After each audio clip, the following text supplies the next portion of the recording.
विंध्य की तपस्या। ओमकार में परमेश्वर लिंग के प्रादुर्भाव और उनकी महिमा का वर्णन।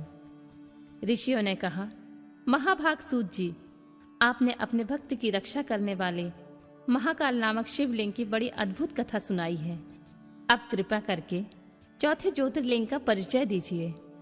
ओमकार तीर्थ में सर्वपातकहारी परमेश्वर का जो ज्योतिर्लिंग है, उसके आविर्भाव की कथा सुनाइए।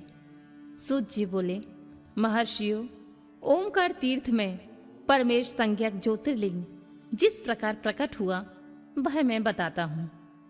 प्रेम से सुनो। एक समय की बात है, भगवान नारद मुनि गौकर्ण नामक शिव के समीप जा बड़ी भक्ति के साथ उनकी सेवा करने लगे।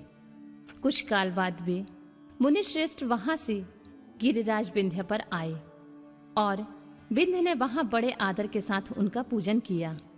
मेरे यहाँ सब कुछ है, कभी किसी बात की कमी नहीं होती। इस भाव को मन में लेकर विंध्याचल नारद जी के सामने खड़े हो गए।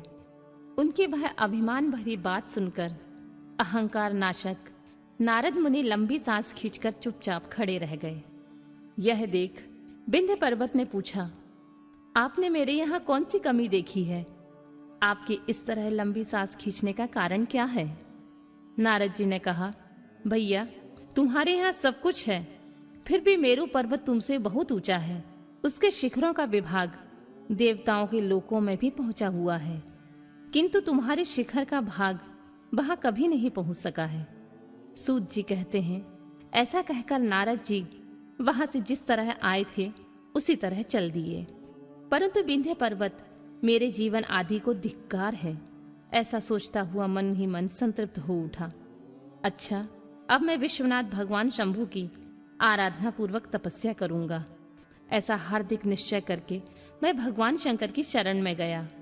तदनंतर जहाँ साक्षात ओमकार की स्थिति है, वहां प्रसन्नता पूर्वक जाकर उसने शिव की पार्थिव मूर्ति बनाई और 6 मास तक निरंतर शंभु की आराधना करके शिव के ध्यान में तत्पर हो वह अपनी तपस्या के स्थान से हिला तक नहीं। विंध्याचल की ऐसी तपस्या देखकर पार्वती पति प्रसन्न हो गए। उन्होंने विंध्याचल को अपना वह स्वरूप दिखाया जो योगियों के लिए भी दुर्लभ है। वे प्रसन्न हो उस समय उससे बोले, विंध्य, तुम मनोवांछित वर मांगो। मैं भक्तों को अभीष्ट वर देने वाला हूँ और तुम्हारी तपस्या से प्रसन्न हूँ। विंध्य बोला, देवेश्वर शंभु, आप सदा ही भक्त वत्सल हैं। यदि आप मुझ पर प्रसन्न हैं तो मुझे वह अभीष्ट बुद्धि प्रदान कीजिए जो अपने कार्य को सिद्ध करने वाली हो। भगवान शंभु ने उसे वह उत्तम वर दे दिया और कहा, पर्वतराज विंध्य, तुम जैसा चाहो वैसा करो। इसी समय देवता तथा निर्मल अंतःकरण वाले ऋषि वहां आए और शंकर जी की पूजा करके बोले, प्रभु, आप यहाँ स्थिर रूप से निवास करें। देवताओं की यह बात सुनकर परमेश्वर शिव प्रसन्न हो गए और लोगों को सुख देने के लिए उन्होंने सहर्ष वैसा ही किया। वहां जो एक ही ओमकार लिंग था वह 2 स्वरूपों में विभक्त हो गया। प्रणव में जो सदाशिव थे वे ओमकार नाम से विख्यात हुए और पार्थिव मूर्ति में जो शिव ज्योति प्रतिष्ठित हुई उसकी परमेश्वर संज्ञा हुई। परमेश्वर को ही अमलेश्वर भी कहते हैं। इस प्रकार ओमकार और परमेश्वर ये दोनों शिवलिंग भक्तों को अभीष्ट फल प्रदान करने वाले हैं। उसी समय देवताओं और ऋषियों ने उन दोनों लिंगों की पूजा की और भगवान वृषभध्वज को संतुष्ट करके अनेक वर प्राप्त किए।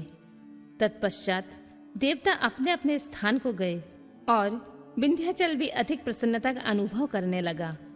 उसने अपने अभीष्ट कार्य को सिद्ध किया और मानसिक परिताप को त्याग दिया। जो पुरुष इस प्रकार भगवान शंकर का पूजन करता है वह माता के गर्भ में फिर नहीं आता और अपने अभीष्ट फल को प्राप्त कर लेता है, इसमें संशय नहीं है। सूत जी कहते हैं, महर्षियों, ओमकार में ज्योतिर्लिंग जो प्रकट हुआ और उसकी आराधना से जो फल मिलता है वह सब यह तुम्हें बता दिया है। इसके बाद मैं उत्तम केदारनाथ ज्योतिर्लिंग का वर्णन करूंगा।